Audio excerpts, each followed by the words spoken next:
खारान से हमारे bureau chief Salman Bloch की रिपोर्ट के मुताबिक शेख ज़ैद हॉस्पिटल खारान में डिप्टी कमिश्नर मुनीर अहमद सुमरो ने बच्चों को पोलियो के कतरे पिलाकर 3 रोज़ा इंसदाद पोलियो मुहिम का इफ्तिताह कर दिया। इस मौके पर district health officer Kharan doctor शेर अहमद बलोच, MS डॉक्टर महबूब बलोच, DSM PPHI नूर अहमद कप्तानी, deputy district health officer Kharan doctor जाकर बलोच, डॉक्टर हबीब Bloch, doctor बालाश Naushirwani, doctor इज़्ज़तुल्लाह Bloch, हिमायतुल्लाह दोस्तेन, हाजी गुलाम मुस्तफ़ा और दीगर मौजूद थे।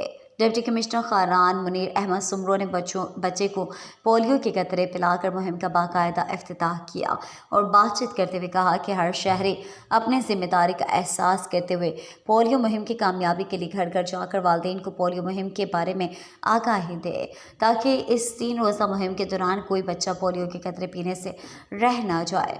पोलियो मुहिम को कामयाब बनाकर हम पोलियो फ्री पाकिस्तान डिक्लेयर कराने में कामयाब होंगे। उन्होंने कहा कि सिक्योरिटी के इंतजाम तरतीब दिया गया है। खारान की दाखिली और खारजी रास्तों पर टीमें की मौजूदगी समेत घर घर जाकर बच्चों को पोलियो पिलाया जाएगा। तमाम अफराद अपनी जिम्मेदारी समझकर पोलियो के खात्मे के लिए सेहतमंद माशरे कायम करने के लिए ताउन करें।